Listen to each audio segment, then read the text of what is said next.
Many exiles have tested their skills here as of late. Face the trials of chaos and pursue your fate. You might die here, now, or you might someday rival the gods themselves. Long have I walked this world in search of suitable challenges.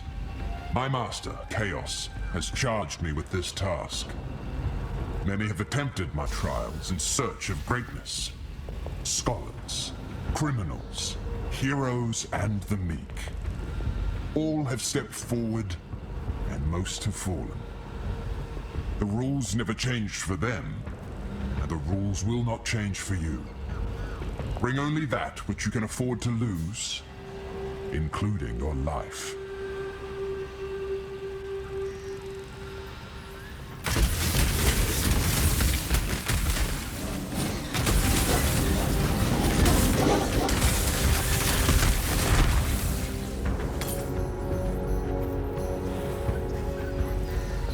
Challenger, my master is the essence of all that might be. He is the flip of the coin, and he is the roll of the die. Whether you win or lose, his purpose is still served. And yet, your chances can be influenced by your skill, by your intellect, and by your might. That is what fascinates Chaos. Skilled mortals can bend their chances in their own favor. For in the headwinds of the unknown, the arrow of a master falls more assuredly than the arrow of a novice. Show him your mastery, and he will smile upon you. Surprise him with utmost talent, and he may even laugh. Fortune will rain upon those who bring humor to chaos. I was once mortal, and I know how the mortal I once was would have felt about certain things. That man would have hated Doryani with a passion for bringing about the fall of the greatest civilization this world has ever known. Fortunately, I am no longer troubled by such attachments. Through the grace of Chaos, I now understand that all things that can happen, do. Even now, I'm testing the might of another survivor who washed up on Rayclast instead of you. And to her, you are dead. All that you accomplish is meaningless. All that Doryani ruined was equally meaningless.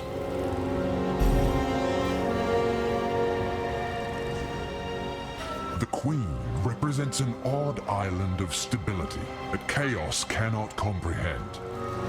Almost all events come laden with possibility, but the history of her existence is a single unbroken course. There is no world, real or imagined, where Zeri did not lead our people to ruin. She gazes into a mirror still, somewhere beyond the reach of my master, in a place of crimson madness and nightmare. My master adores the uncertainty of chance outcomes, but he abhors cosmic enigmas with no clear answer, especially when such enigmas seem to possess the power to impress determinism upon the fabric of existence.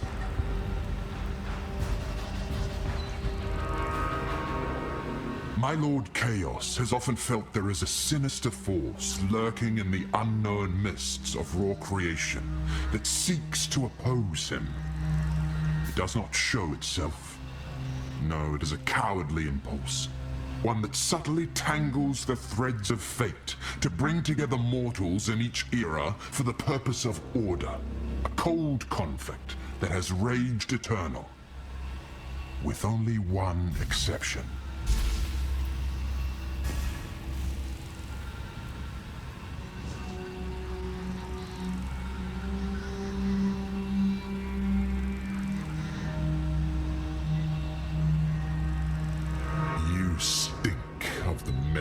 Witch of prophecy.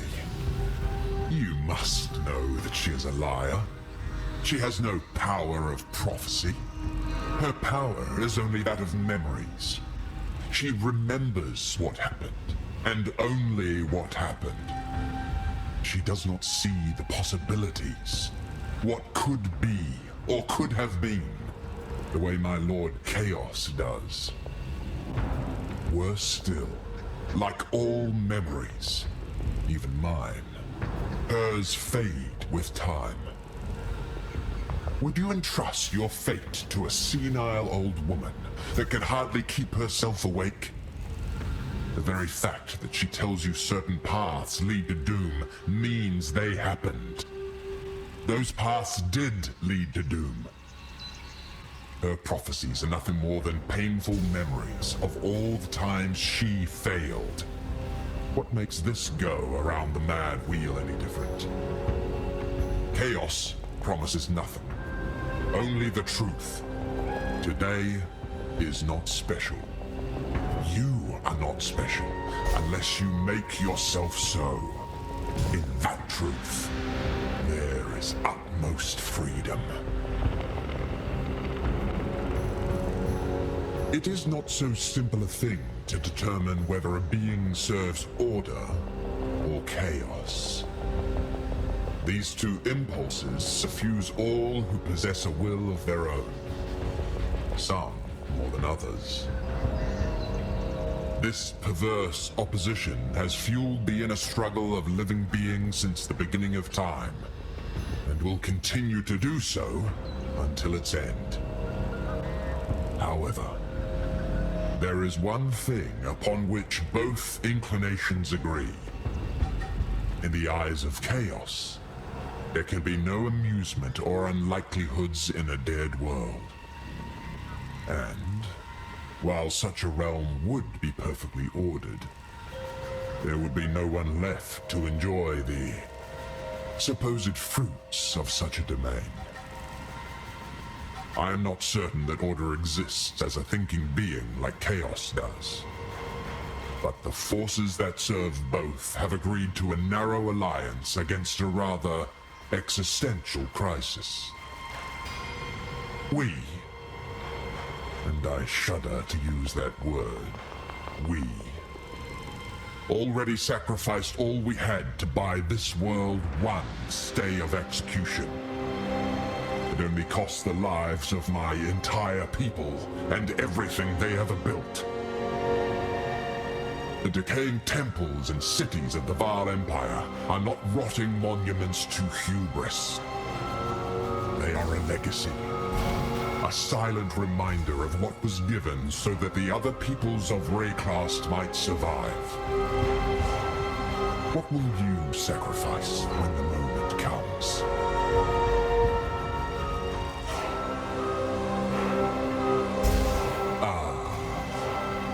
Best you don't know. You'll fight on to the bitter end, so long as you never realize the truth. Who knows, you might even win. Out of all the countless possibilities, it has happened. Once. All it took was the death of truth itself. The creation of a world of perfect order with no free will and no chaos. Needless to say, that route to survival is unacceptable. Both to my master and to mortals such as yourself. It will not be repeated. Hopefully.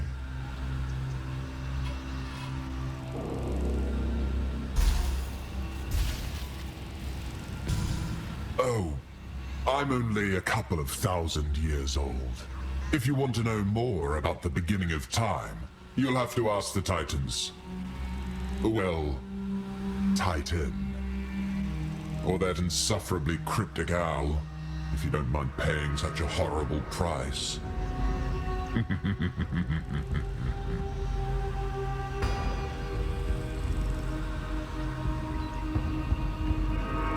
I eagerly await the end in any form, if it exists. It is my only chance of escape. Until then, not even death can save me from servitude. I have escaped 1,000 different ways, And every time, chaos just brings me back from the paths in which my escape failed. I need all paths to end, if I am ever to rest.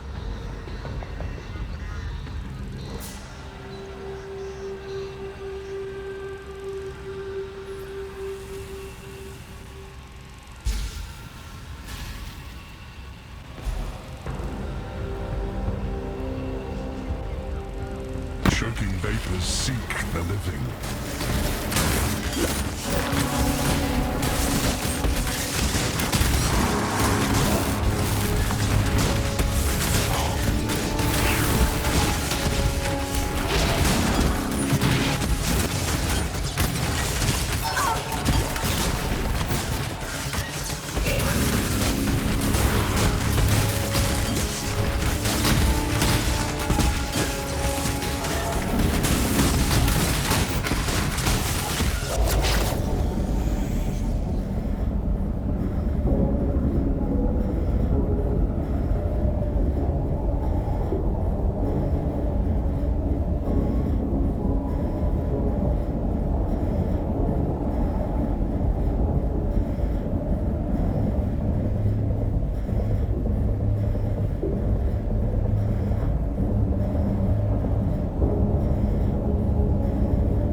Speak.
Your soft whispers beneath earth linger like the breath of Lord.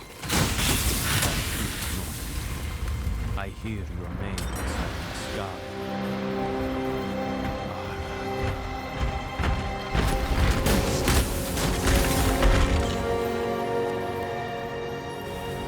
Stories I have heard, tales of cursed beauty. Jewel that walks the streets in final days of a great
challenger returns.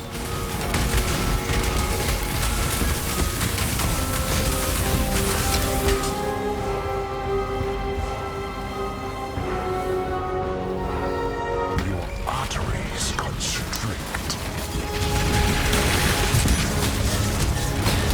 I'm not up to that just yet.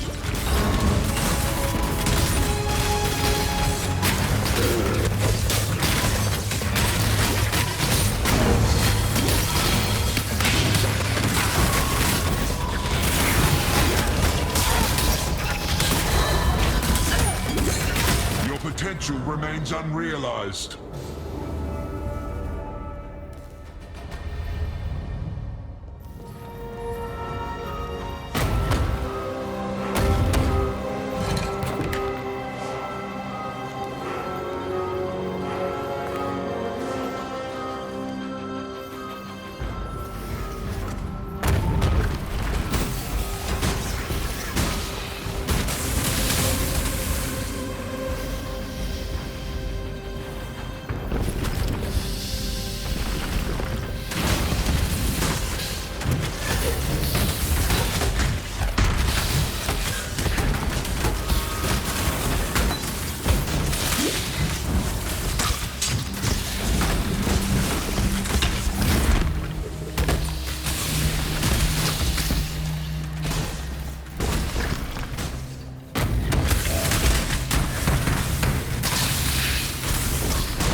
The shadows crawl with danger.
the true climax of perverted lust.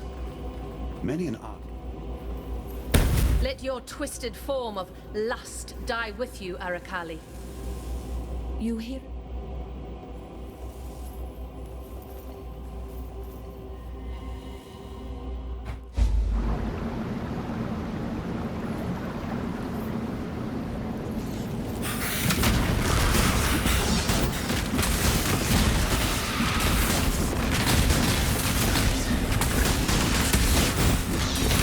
I'm not up to that just yet.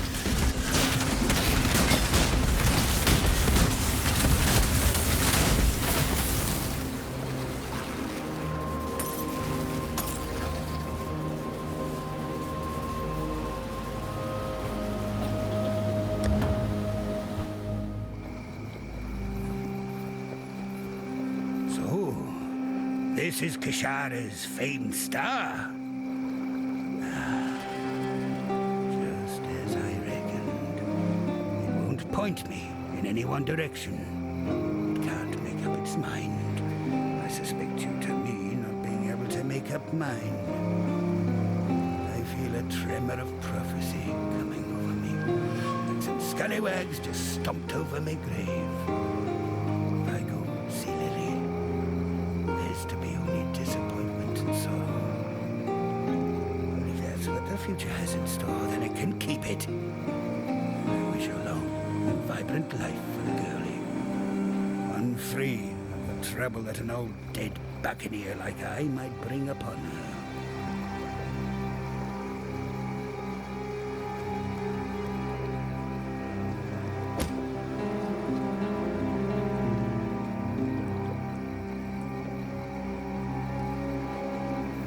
Many an artist of Esmerian descent has engaged in the sad worship of that sultry arachnid. But you looked in those hypnotic eyes and then ripped them out. She lies in her bed of sordid memory, alone. A little of the spider yet creeps and crawls in my palm. A touch more power for my subjural gods.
What would you like to know? Poor Silk.